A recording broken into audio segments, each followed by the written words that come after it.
মাননীয় স্পিকার, দেশনেত্রী বেগম খালেদা জিয়া সম্পর্কে অল্প সময়ে কথা বলা অত্যন্ত কঠিন ব্যাপার।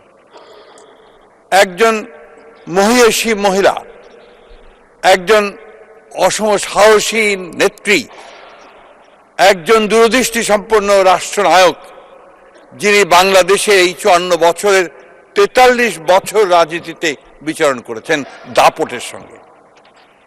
এই নেত্রী বাংলাদেশে তিনবার তিনি প্রধানমন্ত্রী নির্বাচিত হয়েছেন বিপুল ভোটে এবং সম্পূর্ণ একটি নিরপেক্ষ ভোটের মাধ্যমে।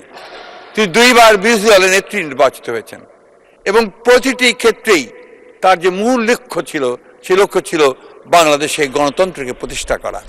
আমরা দেখেছি যে যখন তিনি সরকারে ছিলেন সেই সময় তিনি এমন কাজগুলো করেছেন, যেমন প্রেসিডেন্সিয়াল ফর্ম অফ গভর্নমেন্ট থেকে পার্লামেন্টারি ফর্ম অফ গভর্নমেন্টে নিয়ে আসা এবং অন্যান্য গণতন্ত্রের প্রতিষ্ঠানগুলোকে দাঁড় করানোর চেষ্টা করা, সংবাদপত্রের স্বাধীনতাকে নিশ্চিত করা। একই সঙ্গে রাষ্ট্রনায়ক হিসেবে তিনি বাংলাদেশের নারীদের উন্নয়নের ক্ষেত্রে একটা যুগান্তকারী ভূমিকা পালন করেছেন। তিনি মেয়েদের ক্লাস 10 পর্যন্ত লেখাপড়াকে অবৈতনিক করেছিলেন এবং মহিলাদের ক্ষমতায়নের জন্য তিনি অনেক কাজ করেছিলেন। আমি বেশি কথা বলবো না, আমি শুধু কয়েকটা কথা, যখন তিনি প্রধানমন্ত্রী ছিলেন তিনি যে কাজগুলো করেছিলেন তার কিছু না বললে আমি মনে করি যে অবিচার করা হবে। তিনি প্রাথমিক শিক্ষাকে বাধ্যতামূলক করেছিলেন, যেটা একটা যুগান্তকারী পদক্ষেপ ছিল এডুকেশনের ক্ষেত্রে। উন্মুক্ত বিশ্ববিদ্যালয় ও জাতীয় বিশ্ববিদ্যালয় এই দুটি তারই হাতে তৈরি করা হয়েছিল এবং একই সঙ্গে বেসরকারি খাতে বিশ্ববিদ্যালয় এবং মেডিকেল কলেজের অনুমতি তিনি দিয়েছিলেন।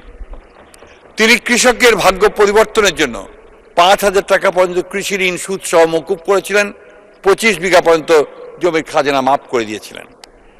একই সঙ্গে তিনি আমাদের মুক্ত বাজার অর্থনীতিকে সামনে এগিয়ে নিয়ে যাওয়ার জন্য তিনি অনেকগুলো ব্যবস্থা গ্রহণ করেছিলেন।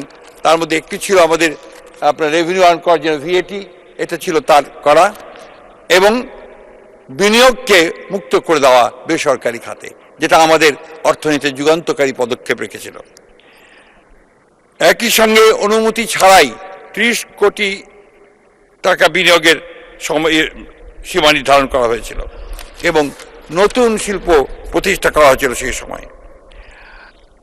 একটি স্বনির্ভর অর্থনীতি গড়ে তোলার জন্য দারিদ্র্য বিমোচন, স্থানীয় সরকারকে শক্তিশালী করা, মূর্ত অর্থনীতিকে আরো প্রাণবন্ত করা, জলবায়ু ও পরিবেশ বান্ধব কর্মসূচি গ্রহণ করা ছাড়াও তিনি অনেকগুলো ব্যবস্থা নিয়েছিলেন, যে ব্যবস্থাগুলো আমাদের অর্থনীতিকে সচল করেছিল, আমাদের রাষ্ট্রকে এগিয়ে নিয়ে গিয়েছিল। আমি কথা একটু শুধু আরেকবার বলতে চাই যে অপোজিশন লিডার হিসাবে, বিরোধী দলীয় নেতা হিসাবে তার মূল কাজটি ছিল গণতন্ত্রকে প্রতিষ্ঠা করার সংগ্রাম করা। তার এই 43 বছরের যে রাজনৈতিক জীবন, সেই রাজনৈতিক জীবনে তিনি কখনো আপোষ করেননি গণতন্ত্রের প্রশ্নে। তিনি কখনো বাংলাদেশের স্বাধীনতার সার্বভৌমত্বের প্রশ্নে আপোষ করেননি এবং সেটাই ছিল তার সবচেয়ে বড় কৃতিত্ব, যেটা আমাদের বাংলাদেশের মানুষকে আজকে পর্যন্ত অনুপ্রাণিত করে। আপনারা সবাই জানেন যে আমি একটু কবিতা পড়তে বলতে ভালোবাসি, যে কারণে আজকেও আমি আমাদের বিশিষ্ট কবি আল মাহমুদের লেখা একটি কবিতার কিছু অংশ বেগম খালেদা জিয়া সম্পর্কে লেখা, সেটা আমি আপনাদেরকে একটু শোনাবো। কারণ আমার কাছে মনে হয়েছে এটা একটা অসাধারণ কবিতা, যা দেশনেত্রী সম্পর্কে সবচেয়ে ভালো কথা বলেছে। তোমার মুখের দিকে চেয়ে আছে বাংলার ভোরের আকাশ, এদেশের গুল্মলতা ছুতে চায় পল্লবিত আঁচল তোমার। যেন এক প্রতিশ্রুতি হেঁটে যায় আমাদের কণ্ঠকিত কালের ভেতর, লাঞ্ছিতের আহ্বানে যেন মাটি জন্ম দিল এক শস্যগন্ধি মাটিরই কন্যাকে। প্রত্যাশার কণ্ঠস্বর কে জানে কি মন্ত্র বলে, তুমি কেবল ছড়িয়ে দিচ্ছ মাঠ ঘাট আদিগন্ত শস্যের কিনারে। আমরাও সাক্ষ্য দেব, হ্যাঁ আমরা একথা দেখেছি মাতাকে এক অনিশ্চয়ই সাঁধারে দাঁড়িয়ে আলোর ডানার মতো মেলে দিয়ে ব্যাঘ্র দুই বাহু 11 কোটির মাঝে নেমেছিল বিদ্যুৎ বিভায়। কখনো ভুলো না যেন তোমার ঘুমটায় আছে মানুষের আশার বারুদ।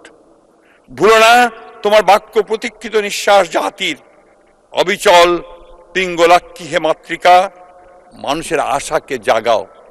তিনি জাগিয়ে তুলেছিলেন সেই আশা।